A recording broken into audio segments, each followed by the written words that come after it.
Hello friend, Multitech के YouTube channel में आप सभी का स्वागत है। मैं मुबारक अली एबी ट्रेनर। आज का जो हमारा वीडियो है वो डीसी टू डीसी कन्वर्टर के ऊपर है। डीसी टू डीसी कन्वर्टर जो एक्सियूम चार्जर के ओल्ड मॉडल आते हैं, अगर हम एक्सियूम के ओल्ड मॉडल में देखा जाए तो वहाँ पे डीसी टू डीसी कन्वर्टर का यूज़ किया जाता है। तो आज इस वीडियो में हम समझेंगे डीसी टू डीसी कन्वर्टर का यूज़ क्यों किया जाता है और ये इसकी सर्किट कैसे होती है, कैसे काम करती है। तो ये सारी चीज़ों को आज हम डिस्कस करेंगे इस वीडियो में। तो जैसा कि देख सकते हैं बोर्ड पे हमने एक डायग्राम बनाया है डीसी टू डीसी कन्वर्टर एक्सियूम ई रिक्शा का चार्जर जो होता है। लेकिन ये जो डीसी टू डीसी कन्वर्टर है ये ओल्ड मॉडल का है। एक्सियूम में अगर हम देखेंगे दो मॉडल के चार्जर हैं, एक न्यू मॉडल मार्केट में आया हुआ है और एक हमारा होता है ओल्ड मॉडल होता है। तो ओल्ड मॉडल में अगर हम देखेंगे तो डीसी टू डीसी कन्वर्टर जो बनाया गया है वो ट्रांजिस्टर बेस बनाया गया है। यहाँ पे दो ट्रांजिस्टर को लगाकर डीसी टू डीसी कन्वर्टर को यहाँ पे वर्क कराया जाता है। सबसे पहले हम समझते हैं डीसी टू डीसी कन्वर्टर का एक्चुअल काम क्या होता है, इसका यूज़ एक्सियूम चार्जर में क्यों किया गया है।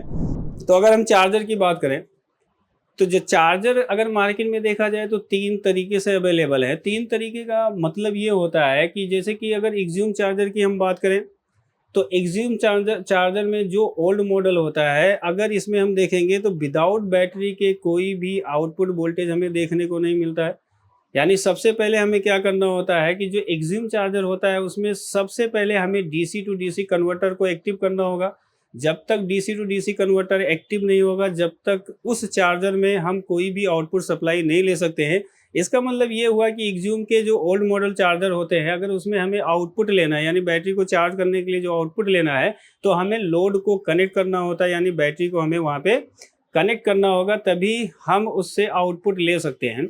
और कुछ चार्जर मार्केट में ऐसे भी हैं कि जिसमें विदाउट लोड के हमें आउटपुट सप्लाई देखने को मिल जाती है। जैसे अगर माइक्रोटेक ई रिक्शा चार्जर की बात करें या ईस्टमैन की अगर बात करें तो वहाँ पे अगर देखेंगे तो हमें लोड लगाने की ज़रूरत नहीं होती है। हमें वहाँ पे विदाउट लोड के भी आउटपुट सप्लाई देखने को मिल जाती है, क्योंकि वहाँ पे जो स्टार्टअप सर्किट बनाया जाता है वो एसी के द्वारा ही वहाँ पे ऑपरेट कराया गया। और कुछ आपके पास चार्जर ऐसे आएंगे जैसे लिथियम ई रिक्शा चार्जर की अगर हम बात करें, चाहे वो ई बाइक का हो या ई रिक्शा का चार्जर हो, अगर उसमें हम देखेंगे तो उसमें हमें एम्पियर और लोड दोनों को सेंस कराना होता है। जब वहाँ पे दोनों को सेंस किया जाता है तभी उसका आउटपुट सप्लाई वहाँ पे देखने को मिलता है। तो ये तीन तरीके से चार्जर मार्केट में अवेलेबल होते हैं। तो एक्सियूम चार्जर की अगर बात की जाए तो इसमें विदाउट लोड के यानी बैटरी, जब तक बैटरी को हम कनेक्ट नहीं करेंगे, जब तक उसका स्टार्टअप सर्किट चालू नहीं होगा, जब तक वहाँ पे हमें कोई भी आउटपुट सप्लाई नहीं देखने को मिलती है। आउट सप्लाई हमें कब मिलती है, जब किसी भी चार्जर में जो मॉसफेट लगाए जाते हैं, पुश पुल मॉसफेट होते हैं या स्विचिंग मॉसफेट जिसे कहा जाता है, जब तक वो स्विचिंग मॉसफेट काम नहीं करेंगे, जब तक वहाँ पे जो मेन ट्रांसफार्मर लगा होता है वो चालू नहीं होगा। और मेन ट्रांसफार्मर अगर चालू नहीं होता है तो आउटपुट सप्लाई देखने को नहीं मिलता है। मेन ट्रांसफार्मर को चालू करने के लिए हमें ड्राइवर सेक्शन को एक्टिव करना होगा। तो एक्सियूम चार्जर में अगर देखेंगे तो यहाँ पे ड्राइवर सेक्शन को सबसे पहले एक्टिव किया जाता है किसके द्वारा, डीसी टू डीसी कन्वर्टर के द्वारा। तो यहाँ पे डीसी टू डीसी कन्वर्टर का जो हमने डायग्राम यहाँ पे लिया है, यही वो डीसी टू डीसी कन्वर्टर होता है। तो जो एक्सियूम चार्जर में ड्राइवर सेक्शन को एक्टिव करेगा और वहाँ पे जो ऑसिलेटर आईसी लगी होती है उस आईसी को एक्टिव करेगा, तभी वो चार्जर एक्टिव होगा, क्योंकि ड्राइवर सेक्शन वहाँ पे क्या होगा, एक्टिव मोड में आ जाएगा। और जैसे ही ऑसिलेटर आईसी क्या करेगी, पीडब्ल्यूएम की सप्लाई देगी, तो ड्राइवर सेक्शन वहाँ पे स्विचिंग करना स्टार्ट करेगा, जिससे ड्राइवर ट्रांसफार्मर चालू होगा। और ड्राइवर ट्रांसफार्मर जब चालू होता है तो मॉसफेट वहाँ पे स्विचिंग करना स्टार्ट करता है, जिससे एसएम आपका चालू हो जाता है। तो ये डीसी टू डीसी कन्वर्टर को अगर एक तरह से बोला जाए तो स्टार्टअप सर्किट भी इसको कहा जाता है, क्योंकि मेन जो करेगी यही सर्किट है। सबसे पहले ये सर्किट एक्टिव होगी।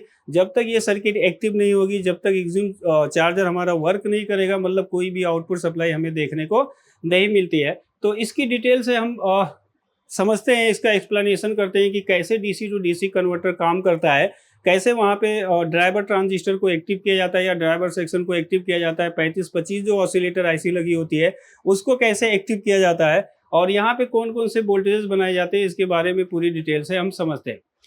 तो जैसा कि अगर हम डायग्राम की बात करें तो यहाँ पे ये जो आपकी सप्लाई यहाँ पे शो किया गया है, ये चार्जर की आउटपुट सप्लाई होती है, यानी जहाँ पे हमारी बैटरी का प्लस और नेगेटिव टर्मिनल कनेक्ट होता है, ये उस चीज़ की सप्लाई होती है। जब हम एक्सियूम चार्जर में बैटरी को वहाँ पे कनेक्ट करते हैं तो 48 वोल्ट की जो सप्लाई होती है ये वहाँ पे डीसी फ्यूज लगा होता है, डायोड के द्वारा ये 48 वोल्ट की सप्लाई दी जाती है। लेकिन अगर एक्सियम चार्जर में देखा जाए तो इसी 48 वोल्ट सप्लाई से वहाँ पे 2 सप्लाई जनरेट की जाती है, यानी 2 सर्किट दी हुई होती है। उस 2 सर्किट के द्वारा यहाँ पे 2 वोल्टेज हमें देखने को मिलता है। तो वहाँ पे अगर हम देखेंगे तो हमें रजिस्टर और वहाँ पे जेनर डायोड लगे हुए दिखाई देते हैं, जो कि 48 वोल्ट की सप्लाई में लगे होते हैं। अब ये जेनर डायोड और रजिस्टर के द्वारा ये सप्लाई जेनर डायोड के पास भेजी जाती है। अब जेनर डायोड क्या करता है कि उस सर्किट में वोल्टेज को फिक्स करता है। तो जैसा कि अगर हम यहाँ पे देखेंगे, ये हमारा जेनर डायोड जो होता है ये 10 वोल्ट का होता है। तो ये क्या करेगा, इस सर्किट में 10 वोल्ट की सप्लाई को फिक्स कर देगा और जो एक्स्ट्रा वोल्टेज होता है उसको ग्राउंड कर देगा। और यही 10 वोल्ट की जो सप्लाई होती है वो लॉजिक कार्ड पे लगे हुए रेगुलेटर आईसी यानी 78L05 आईसी के पिन नंबर 3 को दी जाती है। इस रेगुलेटर आईसी का पिन नंबर 3 जो होता है इसका इनपुट सप्लाई होता है। जैसे ही इस आईसी को इनपुट सप्लाई मिलती है यानी 10 वोल्ट की सप्लाई मिलेगी, तो ये रेगुलेटर आईसी क्या करती है कि पिन नंबर 1 से अपना आउटपुट सप्लाई निकालती है। आउटपुट सप्लाई जो इसका होता है वो 5 वोल्ट होता है। अब यहाँ पे अगर देखेंगे तो फिल्टर कैपेसिटर भी लगे होते हैं और नॉन पोलराइज कैपेसिटर भी लगाए जाते हैं। कभी कभी देखते हैं कि अगर ये कैपेसिटर आपका जो पोलराइज कैपेसिटर होता है, अगर ये वीक हो जाता है तो यहाँ पे वोल्टेज हमें ड्रॉप देखने को मिलती है। अगर यहाँ पे वोल्टेज ड्रॉप हो जाएगा तो उसका आउटपुट वोल्टेज भी लो हो जाएगा। आउटपुट वोल्टेज जब लो हो जाएगा तो ये जो जितने भी सर्किट होते हैं जो कि लॉजिक कार्ड पे लगे होते हैं, तो ये सारे सर्किट काम करना बंद कर देते हैं। अब यहाँ से 5 वोल्ट की जो सप्लाई निकलती है तो सबसे पहले वहाँ पे कंट्रोलर आईसी को दी जाती है। जैसे ही कंट्रोलर आईसी को पॉजिटिव यानी 5 वोल्ट की सप्लाई मिलती है और उसको ग्राउंड सप्लाई मिलती है, कंट्रोलर आईसी समझ जाती है कि लोड हमारा कनेक्ट हो गया, यानी बैटरी को वहाँ पे कनेक्ट कर दिया गया है और कंट्रोलर आईसी क्या होती है, एक्टिव मोड में आ जाती है। उसके बाद देखेंगे तो यही 5 वोल्ट की सप्लाई वहाँ पे ऑप्टो कपलर के पास चली जाती है। ऑप्टो कपलर होता है जो मेन एलईडी को ग्लो करवाने का काम करता है, जो कि एसी सेंसिंग सर्किट से ही कनेक्शन होता है उसका। और यही 5 वोल्ट की सप्लाई अगर देखेंगे तो यहाँ पे चला जाता है जो एसी सेंसिंग सर्किट में ट्रांजिस्टर लगाया जाता है, तो उसके कलेक्टर को भी 5 वोल्ट की सप्लाई दे दी जाती है। और यही सप्लाई अगर हम देखेंगे 2 collector of relay driver circuit होती है। जो रिले स्टैंड बाई सर्किट होती है वहाँ पे 2 ट्रांजिस्टर लगे होते हैं, तो एक ट्रांजिस्टर के कलेक्टर पे ये 5 वोल्ट की सप्लाई भेज दी जाती है। तो जैसे 5 वोल्ट की सप्लाई बनेगी तो ये सेक्शन वहाँ पे लॉजिक कार्ड पे एक्टिव हो जाते हैं, मतलब उनका सेक्शन वहाँ पे एक्टिव मोड में आ जाता है। तो ये 5 वोल्ट की सप्लाई होती है जब यहाँ से 10 वोल्ट की सप्लाई रेगुलेटर आईसी को दी जाती है। अब यहीं से अगर हम देखेंगे तो 48 वोल्ट की सप्लाई से दूसरा रजिस्टर लगा होता है और यहाँ पे भी एक 12 वोल्ट का एक जेनर डायोड यहाँ पे लगाया जाता है। ये जीडी होता है यानी जेनर डायोड होता है। अब ये जेनर डायोड क्या करेगा कि इस सर्किट में 12 वोल्ट की सप्लाई फिक्स कर देगा और यही 12 वोल्ट की supply DC to DC converter में लगे पीएनपी ट्रांजिस्टर के एमीटर पे जाता है। और जैसे पीएनपी ट्रांजिस्टर के एमीटर पे ये 12 वोल्ट की सप्लाई पहुंचती है तो एमीटर और बेस के बीच में एक रजिस्टर लगाया जाता है।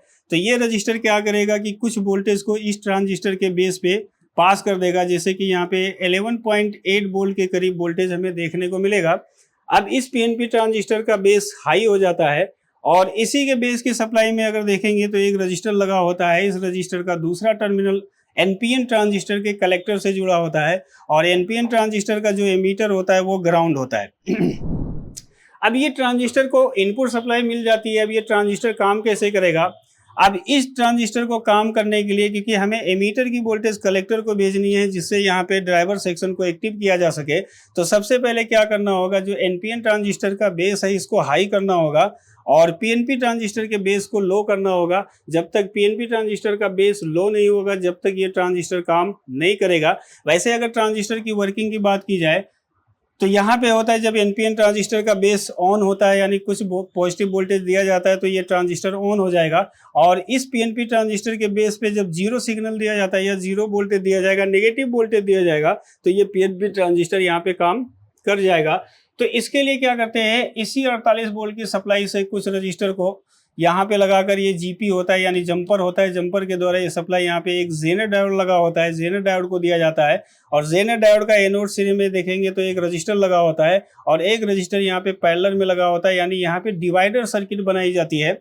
तो जब जेनर डायोड यहाँ पे वोल्टेज को पास करता है तो ये दोनों रजिस्टर मिलकर क्या करते हैं, डिवाइडर सर्किट एक्टिव हो जाती है और डिवाइडर सर्किट जब यहाँ पे एक्टिव हो जाती है तो इस एनपीएन ट्रांजिस्टर के बेस पे 0.7 वोल्ट के करीब पहुंचता है और जैसे ये 0.7 वोल्ट इस एनपीएन ट्रांजिस्टर के बेस को पहुंचता है तो ये एनपीएन ट्रांजिस्टर ऑन हो जाता है और इसका कलेक्टर क्या होता है, एमीटर से कनेक्ट हो जाता है, तो कलेक्टर यहाँ पे 0 हो जाता है और कंटिन्यूसली ये यहाँ पे कनेक्ट होने के कारण क्या होता है कि ये रजिस्टर 0 सिग्नल को यहाँ पे पास कर देता है और ये जो वोल्टेज होता है ये नेगेटिव हो जाता है। जैसे ही पीएनपी ट्रांजिस्टर का बेस नेगेटिव होगा तो ये ट्रांजिस्टर काम कर जाएगा और ये एमीटर टू कलेक्टर क्या करता है कि 12 वोल्ट की सप्लाई को पास कर देता है। अब यही 12 वोल्ट की सप्लाई यहाँ पे आ जाती है, तो अब 12 वोल्ट की सप्लाई अगर हम देखेंगे यहाँ पे तो एक यहाँ पे थर्मिस्टर लगाया जाता है। ये 12 वोल्ट की सप्लाई इस थर्मिस्टर से होते हुए सबसे पहले जो ये सप्लाई जाती है वहाँ पे जो ऑसिलेटर आईसी लगी होती है 3525 आईसी,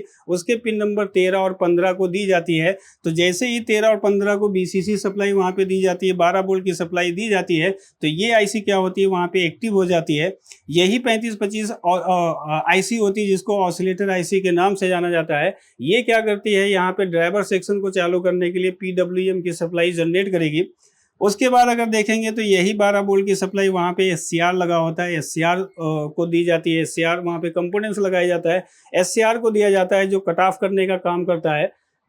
और यही 12 वोल्ट की सप्लाई अगर हम देखेंगे तो चली जाती है ड्राइवर सेक्शन में। जो यहाँ पे एक्सियूम चार्जर में देखेंगे ड्राइवर सेक्शन भी दो प्रकार से होता है। ओल्ड मॉडल में देखेंगे तो ड्राइवर सेक्शन ट्रांजिस्टर बेस होता है, न्यू मॉडल में देखेंगे तो ड्राइवर सेक्शन उसका आईसी बेस होता है। तो यहाँ पे अगर देखेंगे तो ये 12 वोल्ट की सप्लाई एक डायोड के द्वारा होते हुए टू कलेक्टर ऑफ जंक्शन, यानी जंक्शन ऑफ जो कलेक्टर होता है, दोनों ट्रांजिस्टर का जो कलेक्टर आपस में कनेक्ट होता है उसके जंक्शन को 12 वोल्ट की सप्लाई दी जाती है। तो जैसे ही ये 12 वोल्ट की सप्लाई जाती है तो ड्राइवर सेक्शन वहाँ पे क्या होता है, एक्टिव हो जाता है क्योंकि उसको इनपुट सप्लाई मिल जाती है। अब ड्राइवर सेक्शन को काम करने के लिए 3525 आईसी जब वहाँ पे पीडब्ल्यूएम की सप्लाई जनरेट करती है, यानी पीडब्ल्यूएम की सप्लाई जब भेजेगी तभी यहाँ पे वो जो ड्राइवर ट्रांजिस्टर लगे होते हैं वो स्विचिंग करेंगे और स्विचिंग करने से वहाँ पे एसी का पल्स बनता है जिससे ड्राइवर ट्रांसफार्मर एक्टिव हो जाता है। और ड्राइवर ट्रांसफार्मर जब वहाँ पे काम करता है तो वो गेट के लिए कुछ पल्स छोड़ता है जिससे मॉसफेट वहाँ पे जो दो लगे होते हैं वो मॉसफेट स्विचिंग करना स्टार्ट कर देते हैं। तो ये डीसी टू डीसी कन्वर्टर होता है जो एक्सियूम चार्जर में यूज किया जाता है। इनका मेन काम होता है ड्राइवर सेक्शन को एक्टिव करना और 3525 आईसी को एक्टिव करना।